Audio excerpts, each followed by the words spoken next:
Once I have reset my space, this is the next thing I like to do to prepare myself for the new year. I think a lot of us go into the new year knowing we want something to be different, but not always knowing exactly what. So instead of rushing into resolutions, I like to start with these questions. Time is a wheel that is spinning, always moving on.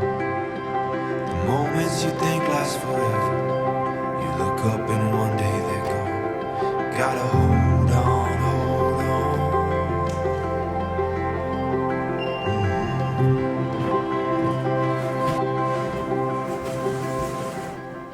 I used to get really depressed taking Christmas down.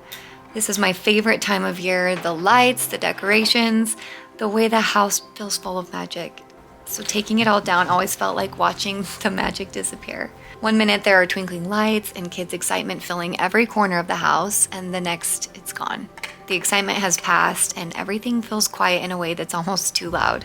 Honestly, I used to dread this part, but there's nothing you can do. Seasons always come to an end, and instead of fighting it, instead of wishing it would stay longer, I've decided to do the one thing I have control of, and that's change my perspective. Because if it's ending whether I like it or not, I get to choose how I see it. Now I look at this time and reflect on the past year and focus on all the possibilities going into the coming year. I use this as a chance to go inward and reflect on the year that I just lived.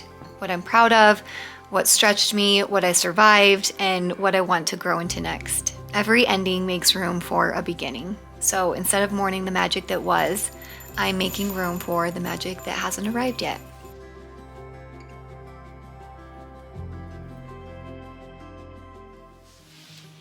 Hi, I wanted to include this somewhere in this video, and just about how I think most of us go into the new year wanting something to be different, wanting some kind of improvement or change, but I think many of us also don't know what that is. So to get clarity on that, I like to ask myself these questions. So I have a couple questions written down that I want to go over. I wasn't sure how I was going to do this part, but I think I'll just read them from my notebook. So what area of my life feels the most out of alignment right now?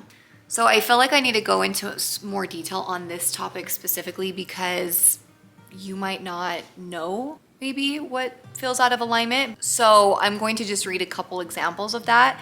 One could be saying yes to things out of guilt and not desire. So are you saying yes to things that maybe you don't necessarily want to be doing? Being productive but feeling disconnected from yourself.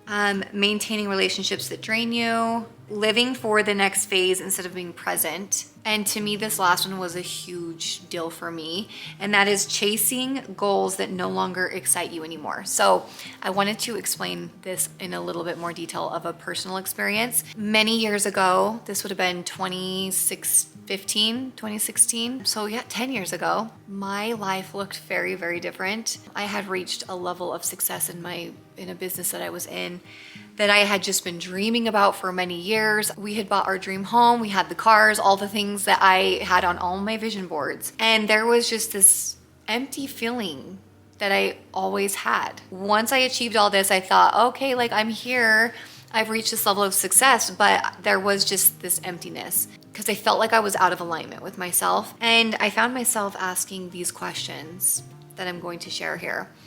I feel like it was the beginning of me completely changing my life around and just making it more aligned with who I actually was. So I know many of us change throughout our lifetime, but if you were to ask like 5-year-old me what my dream house was, I probably would have shown you a picture of Snow White.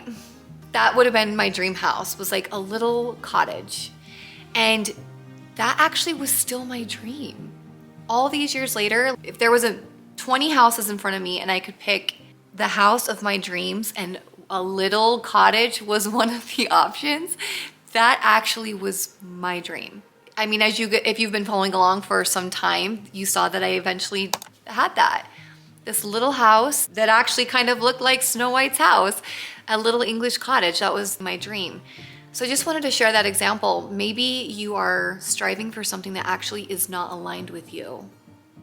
And sometimes it takes stepping back and out of the situation and asking yourself these questions that can help you realize that. Okay, some of the other questions are, what do I keep saying I'll do someday that I'm ready to take seriously now? Okay, write that question down. What am I tired of struggling with year after year?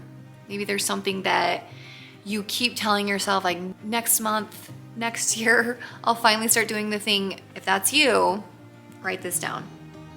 If I could only focus on improving one thing this year, what would that thing be?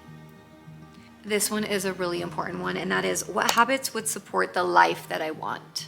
This will help you with, instead of having, let's say it's like a physical change that you're looking for, instead of having just like, I want to lose 20 pounds as the goal, mapping out the habits that would allow you to achieve that goal. That's really the important step, because without the change of the habits, you'll never reach that goal. So think about the habits that would support the life that you're wanting to have. How can you implement those habits into your life? And then this is the final question to ask yourself, and that is, what would make this year feel successful to me, even if no one else noticed? So write those questions down, ponder on those questions. This can help you create some kind of vision board. I think having a vision board is so important. Having a visual that you look at every day. You can do this digitally. You can do this, cut pictures out of magazines, like old school. Me and Bobby are hosting a vision board night.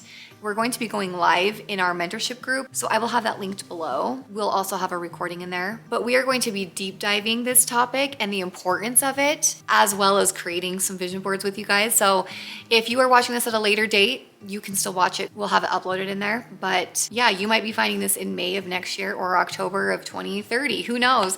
But I think whenever you stumble across this, if setting new goals for yourself is something that you really want to prioritize this year, I think it's important, because without that goal, without that path, you're kind of wandering around aimlessly. And when that happens, we end up somewhere we weren't really expecting. But having that clear path and the clear goal, you're much more likely to actually reach the thing that you're wanting. So that was all I wanted to share with this part of the video, and we will get back to the video.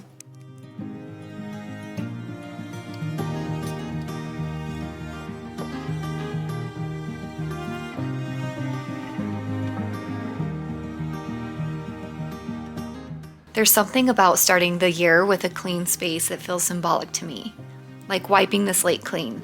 Not because the past was bad, but because it's complete. And when my home feels clear, my mind follows. Our brains are constantly taking in what's around us. Clutter gives our minds more to process, even when we don't realize it. And when everything feels loud visually, it's harder to feel calm internally. And a clean space creates a sense of order. That's why this reset matters to me. Not because everything has to be perfect, but because I want to enter this new year with intention and not overwhelm. I don't see this as cleaning. I see it more as clearing a space for focus, for peace, and for a version of me that's stepping into the next chapter. A clean slate doesn't mean forgetting what happened last year. It means choosing what gets to come with me. And as I put things back where they belong, I'm reminding myself that I get to do the same with my life. I get to decide what stays, what goes, and what I'm making room for next. This time last year, I felt the same resistance to the year ending. I wanted the magic of December 2024 to stay forever, but I'm so glad time keeps moving, because if I had gotten my way, I wouldn't have been given the gift that 2025 was to me. I wouldn't have experienced all the highs, the lows, and the lessons of this year. And so as we close out 2025, I wanted to share just a small highlight of what this year meant to me. May we all step into this new year with intention, trusting that whatever comes our way is leading us to where we're supposed to be.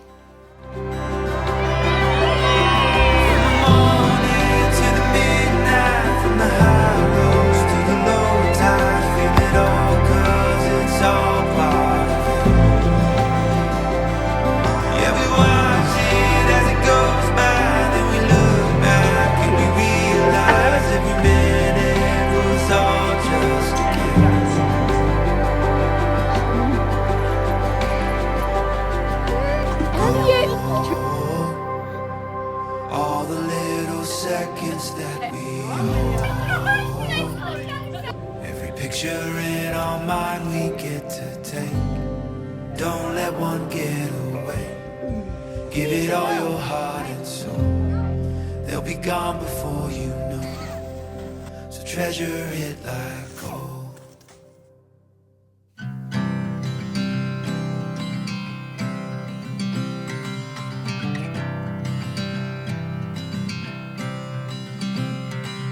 As you walk down so many different chains,